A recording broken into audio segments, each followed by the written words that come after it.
깊은 밤, 혹은 고요한 새벽, 잠시 세상의 소음에서 벗어나 삶의 의미를 되묻는 시간이 우리 모두에게 필요합니다. 오늘 우리가 함께 나눌 이야기는 바로 그 깊은 질문에 대한 하나의 대답이 될지도 모릅니다. 이 이야기가 당신의 마음에 작은 울림을 주고 삶의 여정에 따뜻한 빛이 되기를 소망합니다.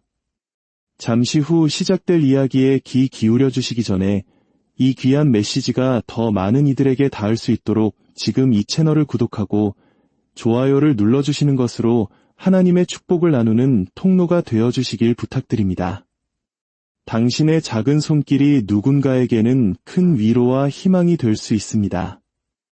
이 시간을 통해 당신의 삶에 하나님의 크신 평안과 은혜가 가득하기를 기도합니다.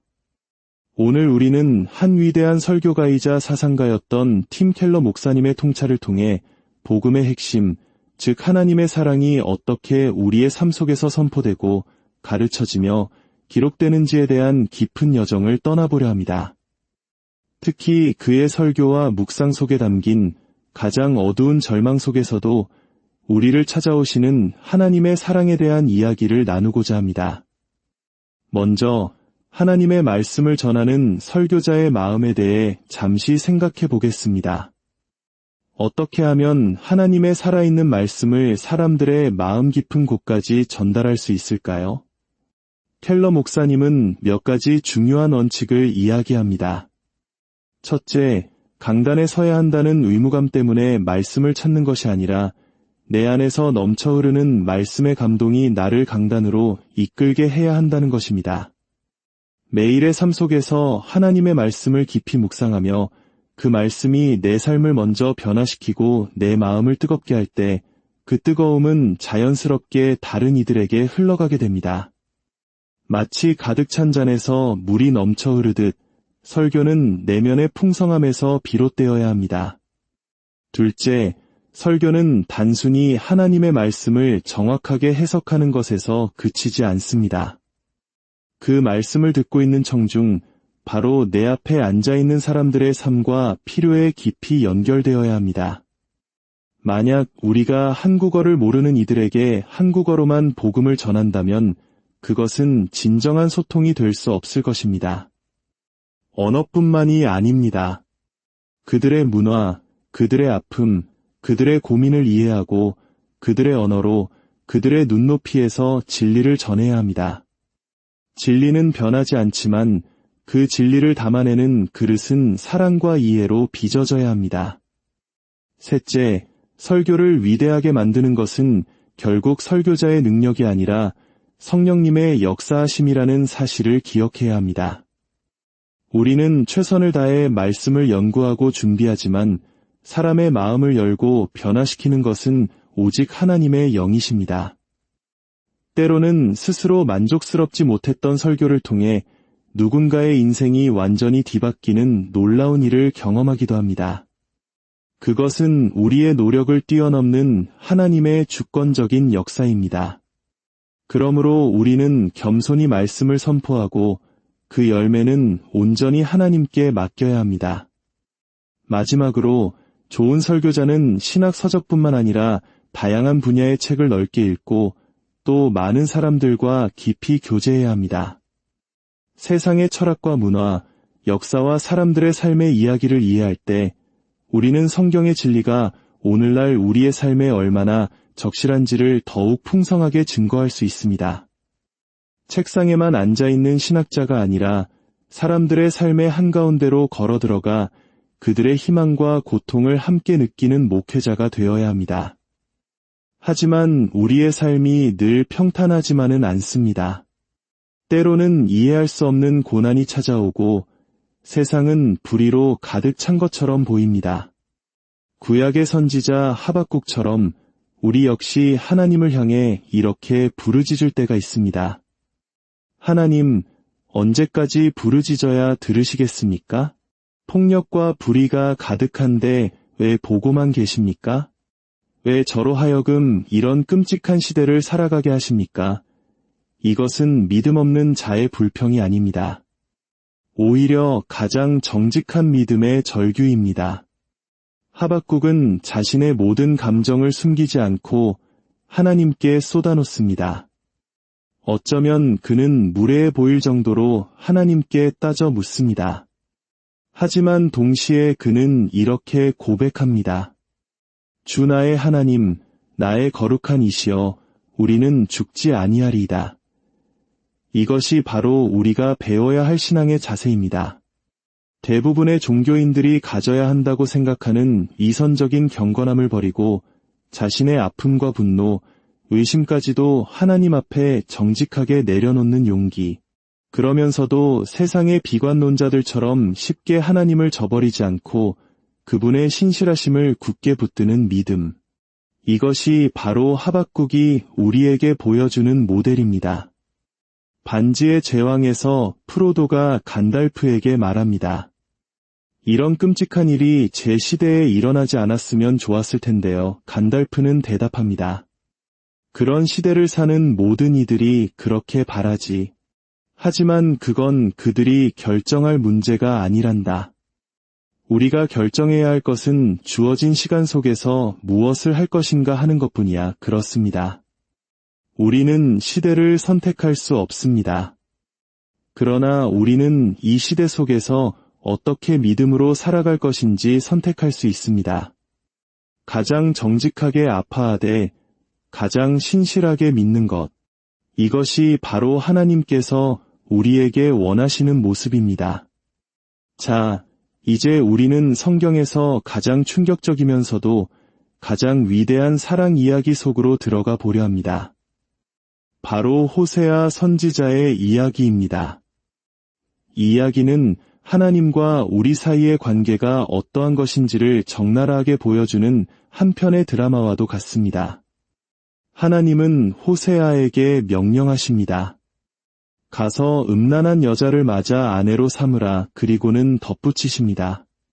그 여인은 너의 마음을 아프게 하고 너를 배신하며 너의 가슴에 못을 박을 것이다. 그럼에도 불구하고 그녀를 아내로 맞으라. 상상할 수 없는 명령입니다. 왜 하나님은 자신의 종에게 이토록 잔인한 명령을 내리시는 걸까요?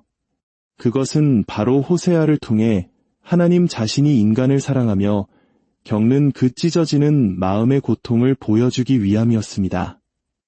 하나님은 호세아에게 말씀하십니다. 내가 장차 겪게 될 그 배신과 아픔이 바로 내가 나의 백성 이스라엘에게 그리고 내가 사랑하는 인간들에게 날마다 겪고 있는 아픔이다. 성경은 하나님과 우리의 관계를 왕과 백성, 목자와 양, 아버지와 자녀의 관계로 설명하기도 합니다. 하지만 이 모든 비유를 뛰어넘어 하나님과 우리의 관계의 핵심을 보여주는 이미지는 바로 결혼, 남편과 아내의 관계입니다. 이사야서 14장에서 하나님은 이렇게 말씀하십니다. 두려워하지 말라. 너를 지으신 이가 내 남편이시라. 그의 이름은 만군의 주님이시니라. 마치 젊은 시절에 결혼했다가 버림받은 아내처럼 내가 슬픔에 잠겨있을 때 내가 너를 부르리라. 신랑이 신부를 기뻐함 같이 내 하나님이 너를 기뻐하시리라. 결혼관계가 다른 관계와 다른 점은 무엇일까요? 첫째, 그것은 최우선 순위의 관계입니다. 결혼한 사람에게 배우자는 삶의 그 무엇보다 우선되어야 합니다. 배우자와의 관계가 튼튼하면 다른 모든 것이 흔들려도 삶의 중심을 잡을 수 있습니다. 하나님은 우리에게 말씀하십니다. 나는 너의 삶에 추가되는 옵션이 아니다. 나는 너의 삶의 중심, 너의 최우선 순위가 되어야 한다. 둘째, 그것은 가장 친밀한 관계입니다. 부부는 서로에게 어떤 것도 숨길 수 없습니다. 육체적, 정신적으로 가장 깊은 연합을 이룹니다. 하나님은 우리와 그처럼 친밀한 관계를 맺기 원하십니다. 머리로만 아는 지식이 아니라 우리의 삶 모든 영역에서 그분의 사랑을 경험하고 체험하기를 원하십니다. 셋째, 그것은 삶을 변화시키는 가장 강력한 힘을 가진 관계입니다. 세상 모든 사람이 당신을 비난해도 당신의 배우자가 당신은 세상에서 가장 아름답고 소중한 사람이야 라고 말해준다면 당신은 그렇게 믿게 될 것입니다. 배우자의 사랑과 인정은 한 사람의 자존감을 세우고 깊은 상처를 치유하는 놀라운 힘을 가집니다. 하물며 온 우주를 만드신 하나님께서 우리의 신랑이 되어 내가 너를 기뻐하노라 라고 말씀하실 때 그 사랑이 우리 삶에 얼마나 놀라운 변화를 가져오겠습니까? 하나님은 바로 그 관계, 그 사랑을 우리에게 주시기 원합니다. 하지만 호세아의 이야기는 이 관계가 잘못된 결혼 관계와 같다고 말합니다. 호세아의 아내 고멜은 남편을 떠나 다른 남자들의 품을 전전했고 결국 몸을 파는 여인이 되었으며 마침내는 노예 시장에 팔려나오는 신세가 되었습니다. 인간이 떨어질 수 있는 가장 비참한 나라까지 떨어진 것입니다. 하나님은 이것이 바로 우리의 모습이라고 말씀하십니다. 우리가 하나님보다 다른 것을 더 사랑할 때 그것이 돈이든 성공이든 명예든 쾌락이든 심지어 가족이나 사랑하는 사람이든 하나님 아닌 다른 것을 우리 마음의 왕좌에 앉힐 때 우리는 영적으로 가늠하는 고멜과 다를 바가 없습니다. 우리는 그것들이 우리에게 만족과 구원을 줄 것이라 믿지만 우상들은 결코 우리를 구원할 수 없습니다. 오히려 우리를 더 깊은 공허와 중독의 노예로 만들 뿐입니다. 그것들은 우리의 삶을 구원하는 것이 아니라 결국 우리의 영혼을 파괴합니다. 바로 그 절망의 순간 모든 것이 끝났다고 생각되는 그 노예 시장의 하나님은 다시 호세아를 보내십니다. 가서 다시 그녀를 사랑하라. 호세아는 아내를 배신자로 낙인 찍고 버릴 수 있는 모든 율법적, 사회적 명분을 가지고 있었습니다. 하지만 그는 순종합니다. 그는 노예 시장으로 가서 사람들 앞에서 발가벗겨진 채 수치와 조롱의 대상이 되어 있는 그의 아내 고멜을 돈을 주고 다시 사옵니다. 상상해 보십시오. 경매장에서 모든 희망을 잃고 눈을 감고 있던 고멜의 귓가에 익숙한 목소리가 들려옵니다. 바로 자신의 남편 호세아의 목소리입니다. 그는 다른 사람들과 경쟁하며 아내의 몸값을 부르고 있습니다. 마침내 호세아에게 낙찰이라는 소리가 울려 퍼지고 남편은 다가와 자신의 겉옷으로 아내의 벗은 몸을 덮어주며 그녀를 이끌어냅니다. 고멜의 마음이 어떠했을까요? 복수하려는 걸까? 나를 더 비참하게 만들려는 걸까? 하지만 호세아는 아내에게 부드럽게 말합니다. 당신은 이제 나와 함께 살아야 하오. 그러나 당분간 어떤 남자와도 심지어 나와도 잠자리를 같이 하지 않을 것이오. 그 시간이 지난 후에 나는 온전히 당신의 남편이 될 것이오. 이것은 섣부른 용서가 아닙니다. 이것은 대가를 치르는 사랑입니다. 호세아는 이미 돈을 지불했고 사회적인 수치를 감당했습니다. 이제 그는 가장 힘든 대가, 즉 감정적인 대가를 치르려 합니다. 상처받은 마음을 안고 아내와 함께 그들의 무너진 관계를 처음부터 다시 세워나가는 고통스러운 과정을 기꺼이 감당하겠다는 것입니다. 이것이 바로 하나님께서 우리를 향해 보여주시는 사랑의 모습입니다. 그런데 여기서 한 가지 질문이 생깁니다. 호세아는 실제하는 노예 시장에서 돈을 지불했습니다. 그렇다면 하나님은 어디에서 어떻게 우리를 위한 대가를 치르셨을까요? 호세아는 예언합니다. 이스라엘 백성이 오랜 방황 끝에 돌아와 그들의 하나님 주님과 그들의 왕 다윗을 찾을 것이라고 말입니다. 그런데 다윗은 이미 오래전에 죽은 사람이 아닙니까? 이것은 바로 다윗의 후손으로 오실 진정한 왕, 진정한 신랑에 대한 예언입니다. 신약 성경에서 예수님은 스스로를 신랑이라고 부르셨습니다. 이스라엘의 신랑은 오직 하나님 한 분뿐이셨기에 이것은 자신이 바로 하나님이라는 선언이었습니다. 그분은 우리의 신랑으로 이 땅에 오셨습니다.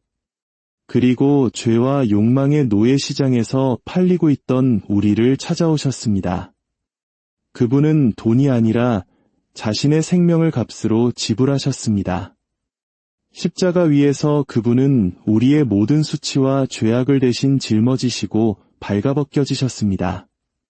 그리고 자신의 의로움이라는 거룩한 옷으로 우리의 부끄러움을 덮어주셨습니다. 호세아가 고멜을 사기 위해 값을 치렀듯이 예수 그리스도께서는 십자가에서 피 흘리심으로 우리의 모든 죄값을 치르시고 우리를 사셨습니다. 이것이 바로 복음입니다. 이것이 바로 하나님의 미련하고도 위대한 사랑 이야기입니다. 이 이야기를 듣고 있는 당신은 지금 어떤 자리에 있습니까? 혹시 삶의 혹독한 시련 속에서 하나님이 나를 선지자로 만들고 계신 것은 아닌지 생각해 보십시오. 당신의 아픔이 다른 사람을 치유하는 통로가 될 수 있습니다. 혹은 결혼에 대한 지나친 갈망이나 두려움 속에 있습니까? 예수 그리스도만이 당신의 영혼을 온전히 만족시킬 수 있는 유일한 신랑이심을 기억하십시오. 그분의 신부로서 당신의 정체성을 찾을 때 당신은 비로소 건강하게 홀로 설 수도 있고 건강한 배우자가 될 수도 있습니다. 무엇보다 당신의 삶에 예수 그리스도가 진정한 신랑으로 자리하고 계십니까? 아니면 그저 어려운 일이 있을 때만 찾는 해결사 정도입니까? 하나님은 오늘도 당신을 향해 외치십니다. 신랑이 신부를 기뻐함 같이 내가 너를 기뻐하노라고. 십자가에서 이미 모든 값을 치르고 너를 나의 것으로 삼았노라고. 이 음성을 들으십시오. 그리고 그 사랑 안에서 참된 자유와 기쁨을 누리십시오. 우리의 아버지 하나님, 이 놀라운 사랑의 이야기를 통해 우리를 향한 당신의 마음이 얼마나 깊고 뜨거운지를 다시 한번 깨닫게 하시니 감사합니다. 세상의 거짓된 사랑에 속아 방황했던 우리의 지난날을 용서하여 주시고 십자가의 보혈로 우리를 사신 예수 그리스도의 은혜 안에서 새로운 삶을 살게 하여 주옵소서. 우리 각 사람이 주님 한 분만으로 만족하는 법을 배우게 하시고 주님을 우리의 삶의 최우선 순위로 모시며 살아가는 참된 신부의 삶을 살게 하여 주옵소서. 이 모든 말씀 우리를 사랑하시는 신랑 되신 예수 그리스도의 이름으로 기도드립니다.